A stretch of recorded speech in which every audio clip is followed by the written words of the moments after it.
जय हिंद दोस्तों। Welcome to your own channel और सेकंड इनकम। दोस्तों हम लोग कोशिश यही करते हैं कि अपनी सेकंड इनकम को एक significant portion of primary income बना दें, जिससे कि हम लोग अपनी quality of life, state of living we can always improve. So let's start with a thought of conscious breathing. दोस्तों हम लोग अपनी ज़िंदगी जीते हैं और हम लोग इनवॉलेंटरली सांस भी लेते हैं, बट हम लोग ध्यान नहीं देते कि हम लोग अपने जीवन में किस तरह के थॉट्स, किस तरह की चीज़ें कैरी कर रहे हैं। So if we do conscious breathing for 10 minutes during the day, I think we'll be able to improve a lot in terms of the quality of decisions that we make and बहुत सारे दिमाग में जो thoughts हैं declutter हो जाते हैं और आपको काफ़ी शांति से समय मिल जाता है अपने बारे में सोचने का।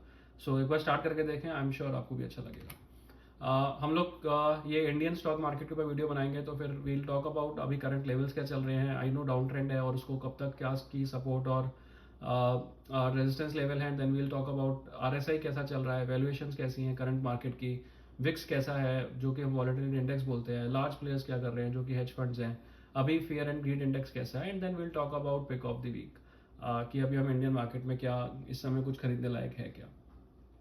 ओके, हमेशा की तरह let's start with the chart and we'll do the analysis together so that we all are part of it and learn through that. So the idea is not me to tell you what needs to be done. The idea is for me to teach you, like in case if you are able to learn it yourself, then this is not very difficult to do. So दोस्तों Nifty में आते हैं, day level का chart खुला हुआ है। पहले इसको वीक लेवल पे देखते हैं कि क्या ट्रेंड दिख रहा है, उसके बाद फिर हम डे लेवल पे जाएंगे फॉर फर्दर एनालिसिस। तो वीक लेवल पे जैसे हमने बात की थी कि ये निफ्टी का हमने ब्लू लाइन भी एक्सटेंड की थी कि इसने यहाँ पे सपोर्ट लेना चाहिए, बट इसने यहाँ पे सपोर्ट नहीं लिया और सपोर्ट लेने की बजाय इसको तोड़ दिया। तो लास्ट 3 वीक से निफ्टी रेड कैंडल बना रहा है, लोअर लो और हायर लो के साथ। एंड अभी ये अपने 20 वीक मूविंग एवरेज के आसपास कहीं पे सपोर्ट लिया है। क्या ये सपोर्ट अभी वैलिड है, क्या यहाँ से रिवर्सल है, कुछ नहीं कह सकते क्योंकि वी डोंट नो। अनलेस ये ग्रीन कैंडल बनाता है और अनलेस ये अपना रिवर्सल शो करता है, हम लोग कुछ भी प्रिडिक्ट नहीं करेंगे। हम लोग जो मार्केट कर रहा है हम ट्रेंड के साथ फॉलो करेंगे। सो अभी के लिए निफ्टी का लेवल 24,854 है, यानी कि 850 के अराउंड, और इसका जो आरएसआई है वो 57 के अराउंड है। So let's write down and let's see what happens. So 24,850 लिख लेते हैं और अपना जो RSI है हम लिख लेते हैं कि भाई यहाँ पे अभी 57 के अराउंड है। Let's understand further on the valuation piece. Nifty की वैल्यूएशन निकालना जैसे कि हमने देखा था बहुत आसान है। स्क्रीनर में जाइए, स्क्रीनर में जाके आप निफ्टी टाइप करिए और निफ्टी 50 जब आप टाइप करते हैं तो उसमें आपको पता चल जाता है कि हमारे अभी निफ्टी 23.4 पे चल रहा है। और अगर आप इसके चार्ट्स में जाके देखेंगे, चार्ट्स में 5 ईयर या फिर 3 ईयर भी लेंगे और पी सिलेक्ट करेंगे, तो you will get to know that okay, जब हमने 24 पे टच किया था हमने बोला भी था कि अभी काफ़ी हाई है। जब जब 24 टच करता है ये नीचे की तरफ ही जाता है। इसने तीसरी बार 24 टच किया, फिर नीचे की तरफ ही गया। अभी 23.4 के आसपास है, अभी भी ये मीडियन से ऊपर है। मीडियन इसका 22.1 है, वो इसका मीडियन रेट है। उसके नीचे सस्ता है, उस 22.1 तक ये फेयरली है और 24 के ऊपर काफ़ी एक्सपेंसिव है। Coming to it, coming back to the topic, it is around at 23.3 और 23.4। Let's write down, let's understand अभी क्या चल रहा है। और ये धीरे धीरे करके अपने कंट्रोल में भी आ रहा है। आप देखेंगे तो थोड़ा थोड़ा 23.5 से अभी 23.4 तक आ गया गिरते गिरते। तो ये अपनी फेयर वैल्यूएशन के पास आ रहा था, वो तो घबराने की वाली बात नहीं है। आरएसआई हम लोगों ने ऑलरेडी देख लिया है। विक्स में जाके देखते हैं इंडिया विक्स कैसा कर रहा है। इंडिया विक्स के लिए हमें फिर से चार्ट में जाना होगा और यहाँ पे जाके हम टाइप करेंगे India VIX. India VIX is at 13.03, यानी कि 13 पे ही है अभी, और लास्ट टाइम भी 13 के अराउंड ही था। तो ये कोई इतना बुरा नहीं है इसके हिसाब से। विक्स के हिसाब से अभी और बाइंग नहीं करनी, क्योंकि विक्स जब भी कम होता है हम लोगों को बाइंग नहीं करनी होती। विक्स जब बहुत ज़्यादा हो जाता है तब हम लोगों को बाय करना चाहिए। तो अभी हमको रुक जाना चाहिए। VIX is not showing positive thing. Fear and greed में जाके देखते हैं फियर एंड ग्रीड क्या बोल रहा है।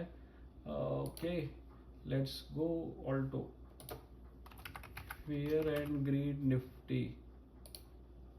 और यहाँ पे जाके टिकट टेप है, टिकट टेप में जाके हम लोगों ने लास्ट टाइम भी चेक किया था, तो ये अभी फियर में आ गया है। एक्सट्रीम फियर नहीं है, अभी भी फियर में है। और लास्ट वीक से अगर आप ट्रेंड देखेंगे तो लास्ट वीक भी 35 के स्कोर के साथ फियर था, अभी भी फियर है 33 के स्कोर के साथ। सो बहुत ज़्यादा चेंज नहीं हुआ है, but it continues to be fear.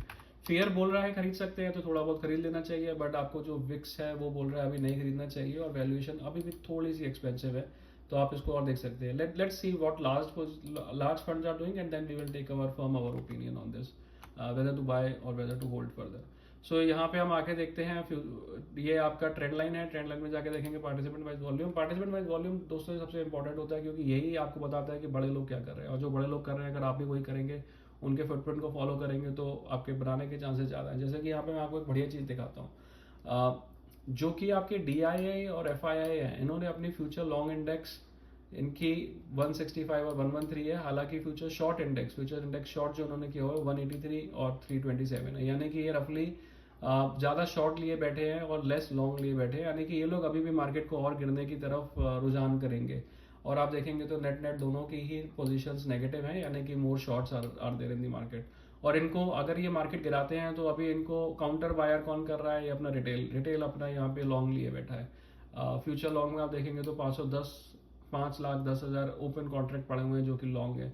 तो अगर ये लोग जीतते हैं तो ऑब्वियसली रिटेल लूज करेगा, और वैसे भी सेबी ने बोला है 90-95% रिटेल लोग लूज करते हैं। तो यहाँ पे ये जब तक ये ट्रेंड हम लोग मैच नहीं करेंगे तब तक हम लोग इनके हाथों के गेम पे बदते रहेंगे, and then we might continue to lose. So whatever it is, they are further adding short position and net short only. So let me write like it will be easy for, because हम लोग पिछले week का नहीं देख रहे हैं तो हमको नहीं पता उन्होंने ऐड किया नहीं किया, बट अभी भी ये लोग net short on a higher side. So let's write let short. What could happen? The downward trend may continue. जैसे कि हमने लास्ट टाइम भी बोला था 25,000 पे था, हमने कहा may continue 24,960, हम बोले may continue, अभी 24,850, अभी हम फिर से यही बोल रहे हैं कि इट में कंटिन्यू अनलेस ये लोग अपने नेट शॉर्ट को चेंज ही नहीं करेंगे या फिर न्यूट्रलाइज नहीं करेंगे। तो मेरा अभी भी यही है कि दोस्तों ओवरऑल निफ्टी एक्सपेंसिव है, थोड़ा वैल्यूएशन हाई है, और जब तक ये लोग नेगेटिव है तब तक मैं तो दम के बाइंग नहीं करूंगा, थोड़ा सा होल्ड करके। बट हाँ, कुछ अच्छे स्टॉक्स मिलेंगे तो उनके ऊपर हम लोग पक्का ध्यान देंगे, and will talk about one stock अभी in 2 minutes. Let's go to bank Nifty, let's understand bank Nifty के क्या लेवल चल रहे हैं। बैंक निफ्टी,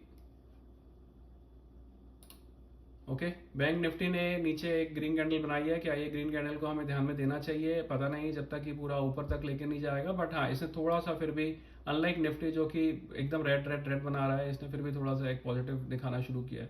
52,094, 52,000, और may be we can write 52,100, and then we will say that okay bank Nifty का P कैसा चल रहा है। यहाँ पे आप जाएंगे तो आप यहाँ पे बैंक निफ्टी और निफ्टी बैंक भी सर्च कर सकते हैं, और यहाँ से आपको पता चल जाता है कि भाई इसका क्या पी है। 14.6 पी चल रहा है। 14.6 is again towards the lower side. अगर आप इसके भी 3 ईयर के चार्ट को जाके देखेंगे तो आपको समझ में आएगा कि जो मैं बोल रहा हूँ ये अभी भी थोड़ा लोअर साइड पे है। तो unlike Nifty which is on higher than the medium, bank Nifty is lower than the medium. पैसे लगाने हैं तो आप यहाँ पे थोड़ा बहुत लगा सकते हैं, और धीरे धीरे आप देखिए कि अगर आपको ये सेंस बन रहा है क्या। आप अपनी एनालिसिस खुद भी करिए। इसका 57 का पी है, क्योंकि मेरी एनालिसिस गलत हो सकती है, मैं खुद भी सीख रहा हूँ, आपको भी सिखा रहा हूँ, मैं खुद भी ट्राई कर रहे हैं। तो let's see what, and they are also net short, so because there is no way to understand Nifty and bank Nifty, we'll remove that particular. Now what could happen? Again, I'll continue to be bullish on the index. I don't know if individual stocks if they are at the right position, but index is definitely at the right place where we can buy. So there are Nifty Bs or Bank Nifty Bs which you can buy, not Nifty Bs but Bank Nifty Bs, which can help buying the index itself. So which are like ETFs of Bank Nifty. Like now let's understand which stock we are talking about, or we would like to talk about today. Today the find of the week is Eicher Motors. अगर आप इसको देखेंगे तो बहुत सही level पे है, और आप इसको और तरीके से अंडरस्टैंड करिए। इसका करंट पी 31.2 चल रहा है, इसका 5 ईयर पी 36.8 है। इसी को हम मार्जिन ऑफ सेफ्टी बोलते हैं करंट पी अगर इन दोनों के नीचे होता है तो। और उसके अलावा अगर आप इसके क्वार्टरली रिजल्ट देखेंगे या उसके प्रॉफिट लॉस देखेंगे तो obviously like one of the all time high stock है, one of the all time high quarterly revenue है, क्वार्टरली प्रॉफिट है। ईयरली लेवल पे भी देखेंगे तो आप देखेंगे कि यहाँ पे 16,942 का ऑल टाइम हाई इसने रेवेन्यू किया है, 4,100 का अभी तक ऑल टाइम हाई इसने प्रॉफिट किया है। और अगर आप देखेंगे तो पिछले 10 साल में ऑलमोस्ट इसका प्रॉफिट 10 टाइम्स ग्रो किया है। सो बहुत कम कंपनीज है जैसे ग्रो करती है, और इसका रेवेन्यू 2.5 टाइम गुना ग्रो किया है। इसी को हम ऑपरेटिंग मार्जिन ऑफ सेफ्टी भी बोलते हैं। अभी इसको अगर आप चार्ट पे जाके देखेंगे कि इसका बाइंग लेवल है कि नहीं, तो दोस्तों आप यहाँ पे थोड़ा सा एक ध्यान लगा सकते हैं बाइंग लेवल को नज़र पे रखते हुए। इसका जो बाइंग लेवल है, ये हमने जो चैनल बनाया हुआ था कि हर बार यहाँ पे ऊपर जाता है तो नीचे की तरफ आता है, नीचे जाता है तो ऊपर की तरफ आता है। और आप देखेंगे पिछले 2 हफ्ते से इसने 2 बार इसको तोड़ने की कोशिश करी, बट बायर्स आ गए अल्टीमेटली। और मैं इसको आपको डे लेवल के चार्ट पे दिखाता हूँ। Okay, no this is not right. Let's write Eicher Motors again and let's go to the day level chart. Okay, अगर आप डे लेवल के चार्ट पे देखेंगे तो आपको और दिखेगा कि भाई जब जब इसने नीचे की तरफ तोड़ा है, पहले एक बार इसने यहाँ पे तोड़ा था तो सेम डे बायर आ गए थे, और यहाँ पे जब इसने तोड़ा काफ़ी नीचे गया 4700 तक, बट सॉरी 4500 तक, बट इसके पास अगले दिन फिर बायर आ गया, उसको ऊपर ले आए और काफ़ी अच्छी ग्रीन कैंडल बनाई है at the support. This could be a start of the next swing trading, और it could be a start of long term के लिए भी स्टॉक अच्छा है क्योंकि इसके रिजल्ट अच्छे आ रहे हैं। और शॉर्ट टर्म के लिए भी यहाँ पे थोड़ा डब्ल्यू पैटर्न बना दिया और थोड़ा सा ये स्टॉक डिसेंट दिख रहा है। तो आप अपनी फर्दर एनालिसिस करिए, आप देखिए आपको क्या समझता है, नहीं समझता है, चमकता है नहीं चमकता है, और उसके हिसाब से आप अपना डिसीजन लीजिए। और अगर आपको ये कॉल अच्छे लगे, अगर आपको ये वीडियो अच्छी लगी, तो डेफिनेटली आप इसको लाइक करें, सब्सक्राइब करें, अपने दोस्तों को भी बताएं, और मिलकर फिर इकट्ठा पैसा बनाएंगे। धन्यवाद।